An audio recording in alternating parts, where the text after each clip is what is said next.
날씨에도 불구하고 함께 하나님을 예배하기 위해 모인 여러분들 가운데 은혜가 충만하시기를 간절히 소망합니다. 더운 날씨 가운데 영육간에 강건하실 수 있기를 바랍니다. 오늘 우리가 함께 읽은 이 누가복음 본문 중에서도 11장 9절에서 10절의 말씀, 구하라 그리하면 너에게 주실 것이요, 찾으라 그러면 찾아낼 것이요, 문을 두드리라 그리하면 너에게 열릴 것이다. 이 말씀은 많은 그리스도인들이 즐겨 암송하는 구절 중에 하나입니다. 특별히 이 말씀은 신약의 다른 부분인 빌립보서 4장 13절의 말씀인 내게 능력 주시는 자 안에서 내가 모든 것을 할 수 있느니라 라는 말씀과 함께 세트로 많이 암송하는 말씀이기도 하지요. 하지만 우리는 이 말씀을 암송하면서도 이 구절이 진정으로 무엇을 의미하고 어떤 의미에서 도전을 주는지는 잘 생각하지 않고 무작정 암송하는 경우가 많이 있습니다. 앞서 말씀드린 내가 능력 주시는 자 안에서 무엇이든지 할 수 있다라는 말씀은 우리가 주로 어느 상황에 적용하면서 많이 암송하나요? 우리가 주로 중요한 시험이라든가 간절한 목표 혹은 소원이 있을 때 많이 암송하는 구절이기도 합니다. 그래서 내가 많이 노력하고 간절히 소원하면 그 바람만큼 하나님께서 이루어 주시리라라는 소원과 기대를 담고 이 구절을 가지고 하나님 앞에 기도하기도 하죠. 그런데 이 빌립보서 4장 13절에는 한 가지 전제 조건이 있는데요. 그 전제 조건이 바로 13장 전절인 빌립보서 4장 12절에 보면 이렇게 말씀하고 있습니다. 나는 비천에 처할 줄도 알고 풍부에 처할 줄도 알아 모든 일 곧 배부름과 배고픔과 풍부와 궁핍에도 처할 줄 아는 일체의 비결을 배웠노라. 그리고 그 다음에 내게 능력 주시는 자 안에서 내가 모든 것을 할 수 있다라고 말씀합니다. 무슨 말씀입니까? 바로 사도 바울은 내가 구하는 모든 것은 이루어진다라는 소원 성취의 수단으로 이 말씀을 암송하는 것이 아니라 내가 어떠한 처지에 있든지, 내가 시험에 합격하든 못하든, 내가 좋은 환경에 처하든 그러지 못하든 간에 주님 안에서 만족할 수 있고 내가 이 모든 것을 감당할 수 있다라는 뜻에서 이 말씀을 기록한 것이죠. 하지만 우리는 이 말씀을 암송하면서도 이 구절이 무엇을 의미하는 것인지, 그리고 우리에게 어떤 도전을 주는지는 깊이 생각하지 않고 우리들의 개인적인 욕심을 정당하기 위한 구절로 이 말씀을 앞세울 때가 종종 있는 것을 보게 됩니다. 오늘의 말씀 구하라 찾으라 두드리라도 같은 맥락에서 우리가 이해할 수 있을 것 같습니다. 오늘의 말씀은 예수님께서 제자들에게 기도에 대해 알려주시면서 나온 말씀인데요. 제자들이 예수님에게 우리에게 기도를 가르쳐 주십시오라고 요청하자 예수님은 기도의 가장 모범이라고 할 수 있는 주기도를 가르쳐 주십니다. 그리고 그 뒤에 이어서 나온 본문이 바로 오늘의 말씀입니다. 주기도가 가지는 의미는 참으로 많이 있지만 크게 두 가지를 꼽으라면 바로 하나님의 백성의 특권과 하나님 나라의 영광, 이 두 가지를 꼽을 수 있을 것입니다. 바로 오늘 우리가 함께 읽은 5절에서 8절을 보면 이 하나님 나라의 백성이 누릴 수 있는 특권에 대해서 예수님은 한 가지 비유를 통해 말씀하십니다. 이 말씀을 보면 한 사람이 깊은 밤중에 자신의 친구를 찾아가서 자신에게 떡 3덩이를 달라고 조릅니다. 그러자 그 친구가 무엇이라고 대답을 합니까? 나를 괴롭게 하지 말라. 문은 이미 닫혔고 아이들이 나와 함께 침실에 누웠으니 일어나서 너에게 줄 수가 없노라 라고 대꾸를 합니다. 개인의 프라이버시가 중요시되는 오늘날의 사회의 모습을 볼 때 이 주인의 대답은 우리가 충분히 이해할 수 있습니다. 아무리 절친한 사이라고 하더라도 오밤중에 찾아와서 먹을 것을 구하는 이 친구의 행동은 잘 이해가 가지 않습니다. 그런데도 이 손님은 계속해서 친구에게 간청을 거듭하게 되고 결국 이 친구는 손님의 요구를 들어줄 수밖에 없게 되죠. 이러한 모습을 예수님은 오늘의 본문 8절에서 이렇게 말씀하십니다. 내가 너희에게 말하노니 비록 벗됨으로 인하여서는 일어나서 주지 아니할지라도 그 간청함을 인하여 일어나 그 요구대로 주리라 라고 말씀합니다. 우리는 이 모습을 좀 더 자세하게 이해하기 위해서 오늘의 본문과 비슷한 이야기가 담긴 누가복음 18장에 나오는 이야기를 살펴볼 수가 있습니다. 누가복음 18장에 보면은 한 도시에 오만하고 불신앙으로 가득한 불의한 재판장이 나옵니다. 그런데 하루는 한 과부가 자신의 억울한 사정을 풀어달라고 밤낮으로 이 재판장을 찾아가서 조르게 됩니다. 처음에 이 재판장은 신분도 별 볼 일 없고 별것 아닌 것 같은 이 과부의 관청을 계속해서 무시합니다. 그런데 하도 이 과부가 찾아와서 매달리고 간청하게 되니까 누가복음 18장 5절에서 재판장은 이렇게 혼자 투덜댑니다. 이 과부가 나를 번거롭게 하니 내가 그 원한을 풀어주리라. 그렇지 않으면 늘 와서 나를 괴롭게 하리라 하였느니라 라고 말입니다.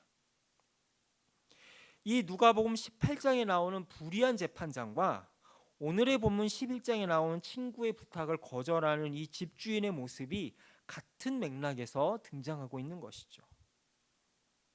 이 불의한 재판장과 거듭되는 친구의 요청을 거절하다 마지못해 들어주는 이 집주인의 모습을 통해서 예수님은 무엇을 보여주고 싶어 하시는 걸까요? 이 두 인물들은 우리가 세상에서 마주할 수 있는 대부분의 사람들과 세상의 모습을 대표적으로 우리에게 보여주고 있습니다.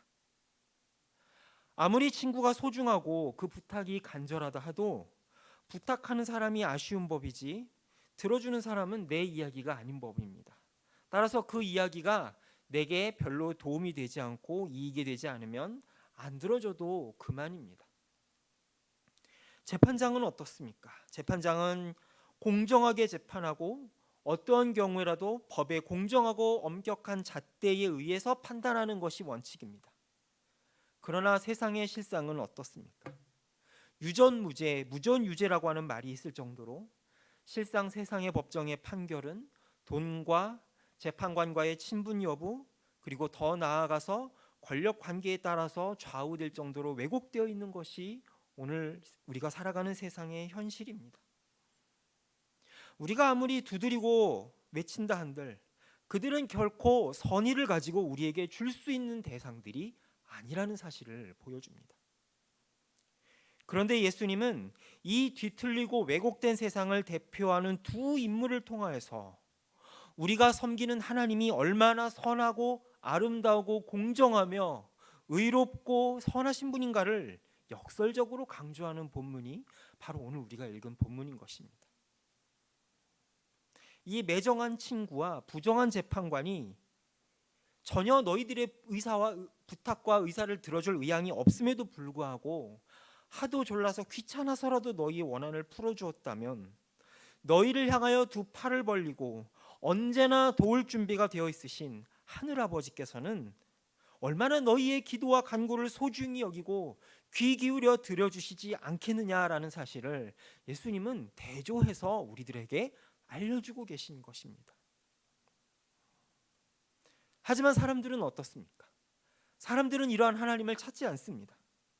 심지어 하나님의 백성들인 자녀된 우리들도 문제가 생기면은 하나님 아버지를 먼저 찾는 것이 아니라 세상의 매정한 친구들과 부정한 재판관들을 먼저 찾아가는 것이 우리들의 죄악된 관성처럼 나오는 우리들의 모습이라는 사실을 인정하지 않을 수 없습니다.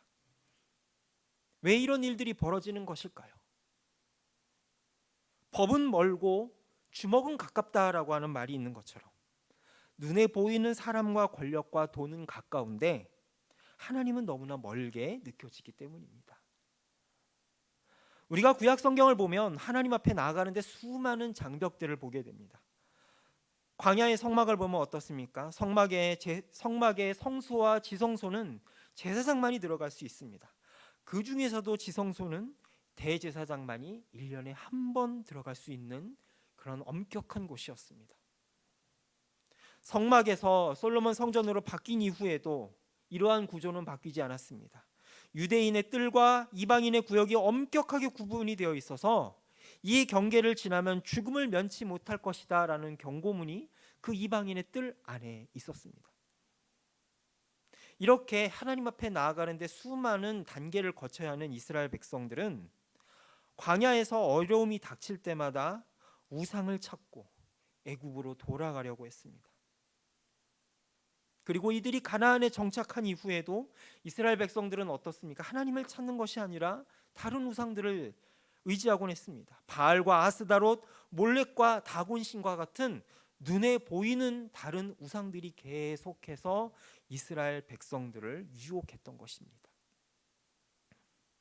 이스라엘 백성들이 섬기던 하나님은 어떻습니까? 여호와 하나님은 눈에 보이지 않을 뿐만이 아니라 나의 모습을 어떠한 형상이든지 어떠한 그림이든지 그리거나 조각하지 말라고 했습니다. 하나님의 모습만 눈에 보이지 않는 것이 아닙니다. 하나님의 약속 또한 너무나 모호하고 눈에 보이지 않고 손에 잡히지 않을 때가 많이 있습니다. 그런데 가나안의 우상들은 그렇지 않았습니다.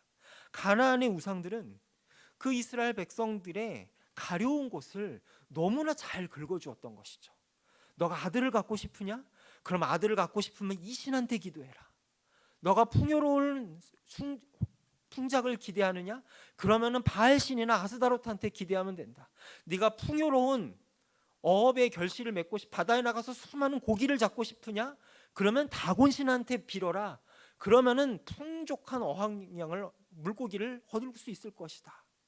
그러니까 이렇게 너무나 이스라엘 백성들의 가려운 곳을 잘 긁어주었던 것이죠. 그에 비해서 하나님의 약속은 하나님이 우리에게 소원을 다 긁어서 성경 말씀에 긁어주셨으면서 이렇게 고쳐주겠다라고 이렇게 말씀 안 하시지 않습니까? 그러니까 이 가나안의 우상과 하나님을 비교해 봤을 때 하나님은 가까이 하기엔 너무 먼 당신이었던 것이죠. 이러한 모습은 우리들도 마찬가지입니다.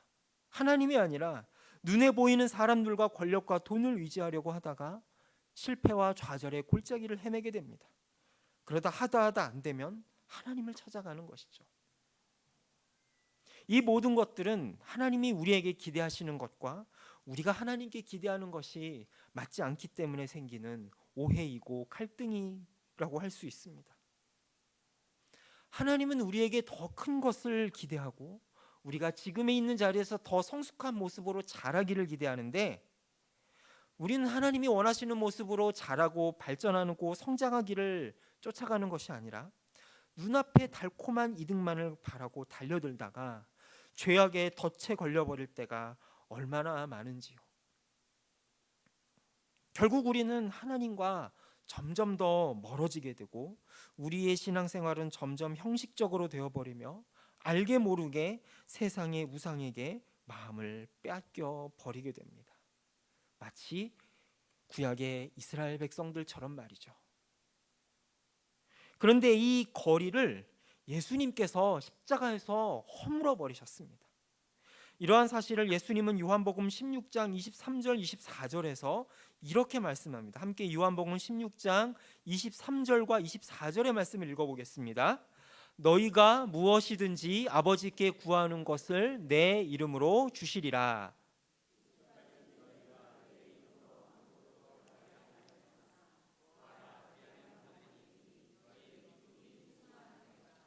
아멘. 우리의 죄와 오해와 무지로 인하여서 멀어져 버렸던 그 하나님의 거리를 우리가 하나님께 다가가서 좁힌 것이 아니라 하나님이 먼저 우리에게 찾아오셨습니다. 믿으십니까? 우리가 하나님을 찾은 것이 아니라 하나님이 먼저 우리에게 다가오신 것입니다.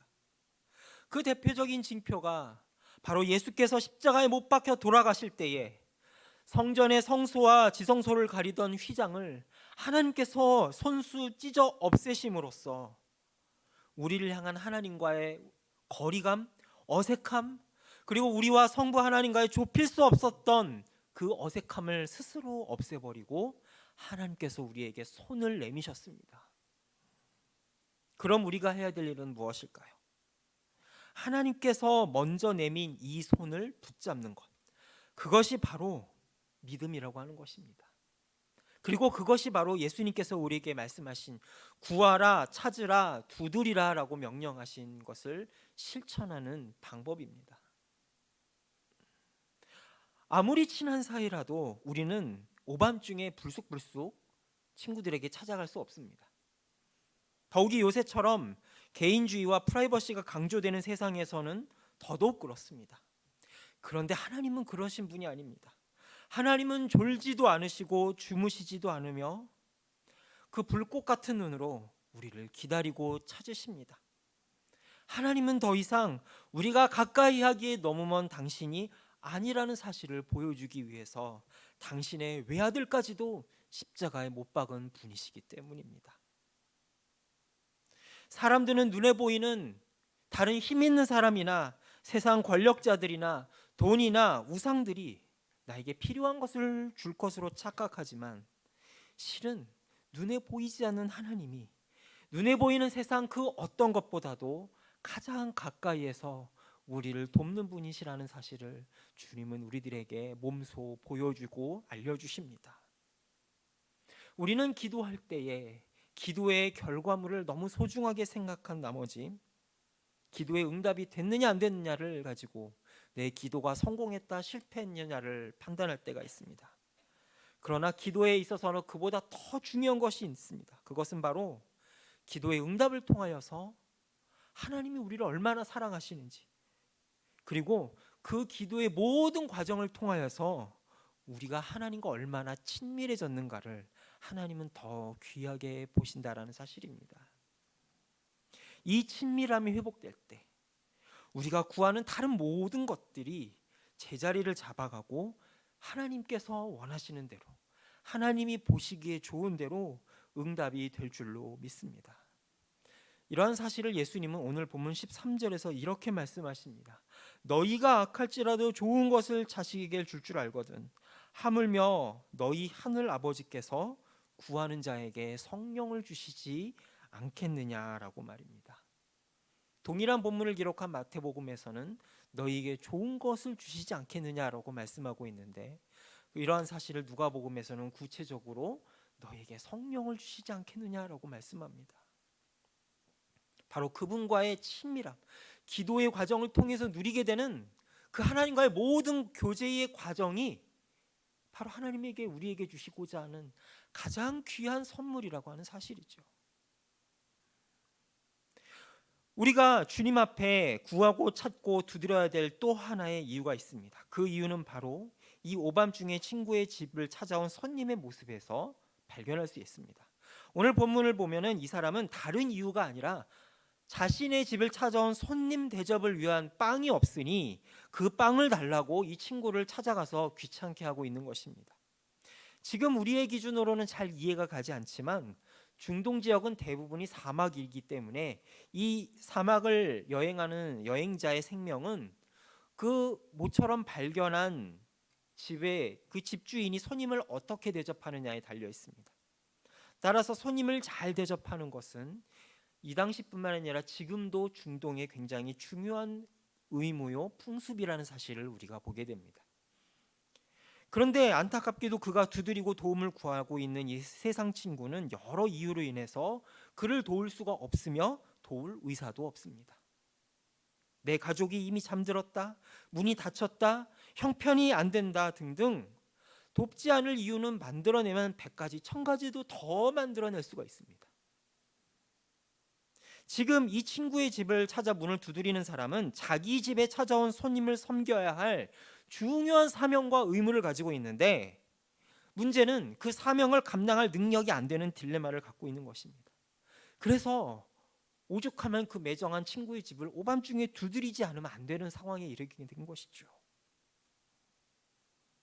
바로 오늘 본문에 나온 이 계속해서 거절당하는 손님을 대접해야 될 사명을 가진 사명자의 모습, 이것이 바로 오늘을 살아가는 우리들의 모습이요 교회의 모습이라는 사실을 우리는 보게 됩니다. 하나님은 우리에게 그분의 중요한 사명을 우리 각자에게 맡겨주셨습니다. 그리고 우리를 그리스도의 제자로 불러주셨습니다.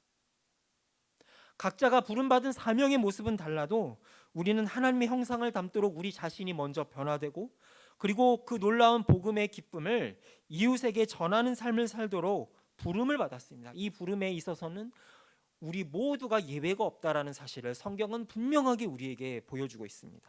그리고 이것을 우리 개인이 감당할 뿐만이 아니라 공동체적으로 감당하라고 우리를 교회로 불러주셨습니다. 그런데 우리의 현실은 어떻습니까? 우리의 현실은 하나님께서 우리에게 맡겨진 사명을 감당하기에 차고 넘치고 풍부하고 넉넉한 현실을 누린 적이 별로 없는 것이 현실입니다. 여러분, 부족함 없이 항상 넉넉하게 내가 하고 싶은 것을 마음껏 하고 살아오신 분들은 아마 거의 없지 않을까라는 생각이 듭니다. 이렇게 우리의 삶은 늘 팍팍하고 부족하고 쪼들리며 부족함 투성이인 삶을 살아가고 있습니다. 이런 삶에 던져진 우리들의 모습을 보면 하나님이 마치 군대 선임처럼 느껴질 때가 있습니다. 여기 군대를 다녀오신 분들은 조금 이해하실 수 있을 것 같은데요. 제가 군대에 있을 때 기초군사 훈련을 딱 마치고 이제 실무 부대를 딱 갔는데 선임들이 1,000원짜리 몇 장을 딱 건네주면서 자, 이거 가지고 PX 가서 피자 10판, 치킨 20마리, 과자 5박스, 음료수 1.5리터 꽉 채워서 10캔 딱 사와라. 그리고 5만 원 남겨와야 된다. 이런 이제 이런 이렇게 막 울음장을 놓는 적이 있었는데요. 그 1,000원짜리 몇 장을 들고 막 어쩔 줄 몰라서 쩔쩔대는 저의 모습을 보고 막 비웃으면서 막 깔깔대면서 그 웃어 제꼈던 그 선임들의 모습을 지금도 기억하게 됩니다. 그런데 여러분, 때로는 우리 하나님이 이렇게 1,000원짜리 몇 장 건네주고 치열한 삶의 자리로 내던진 선임과 같다고 느껴보신 적은 없으십니까?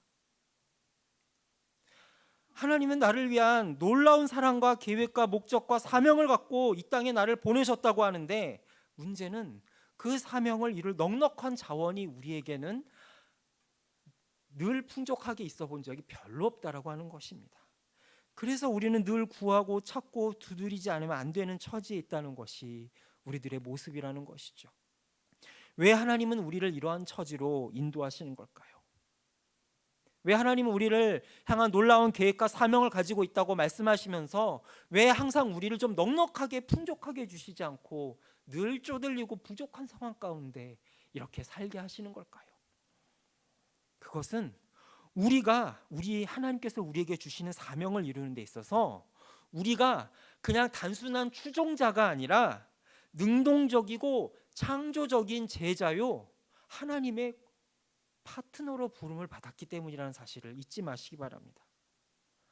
하나님은 우리를 공장의 로봇이나 기계처럼 부르셨다라는 것이 아닙니다. 여러분, 공장의 로봇이나 그 기계들은 고민할 필요가 없습니다. 걱정할 필요가 없습니다.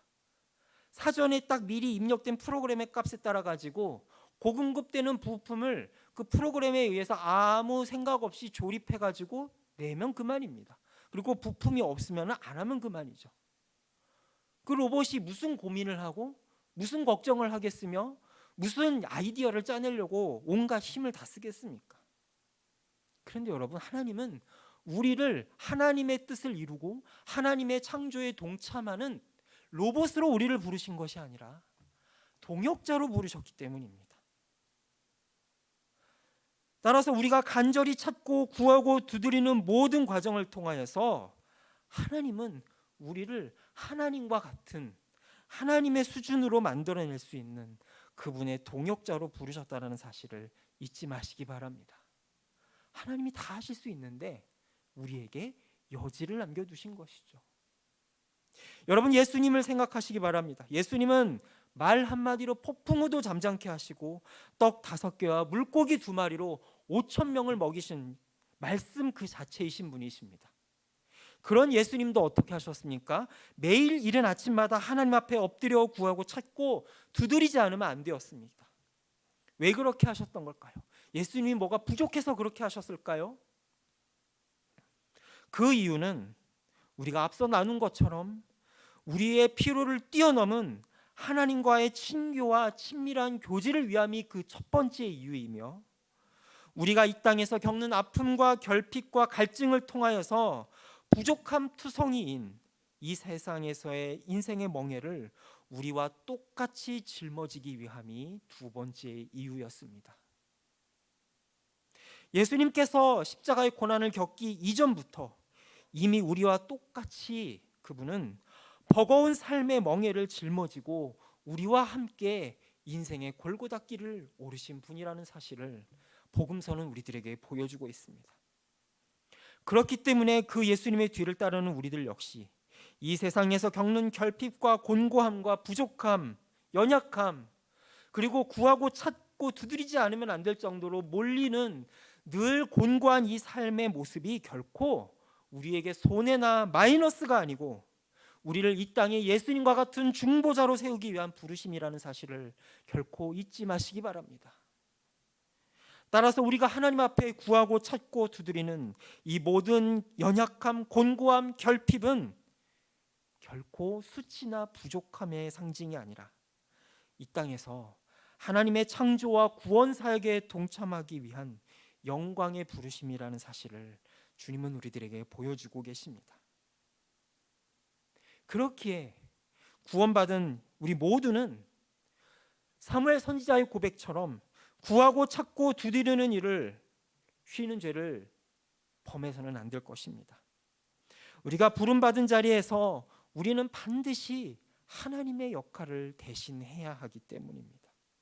이러한 부르심 앞에 우리는 모두 우리의 입을 크게 열고 하나님 앞에 나아갈 수 있기를 소망합니다. 그 입을 세상을 향하여 여는 것이 아니라 하나님을 향하여 열라고 주님은 우리들에게 말씀하고 계십니다. 우리가 아무리 세상을 향하여 입을 벌려봤자 세상은 불의한 재판관처럼 냉정한 친구처럼 우리의 청을 거절할 수밖에 없습니다.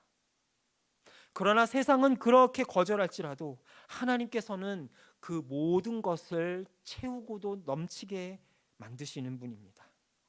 그 하나님과 날마다 친밀한 관계를 맺으며 하나님과 영광스러운 창조와 구원의 사역에 동참할 수 있기를 소망합니다.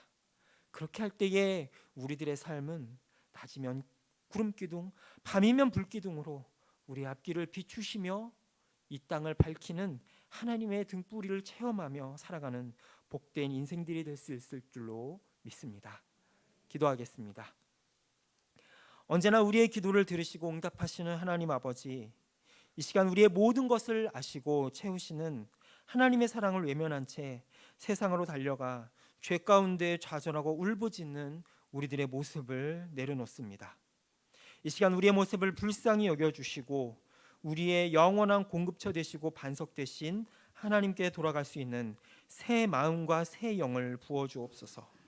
그리하여 우리를 위해 자신의 아들까지도 내어주신 그 하나님의 사랑을 깨달아 주님과 더 친밀히 교제하며 우리에게 주신 사명을 이뤄나가는 복된 삶으로 우리를 변화시켜 주시옵소서.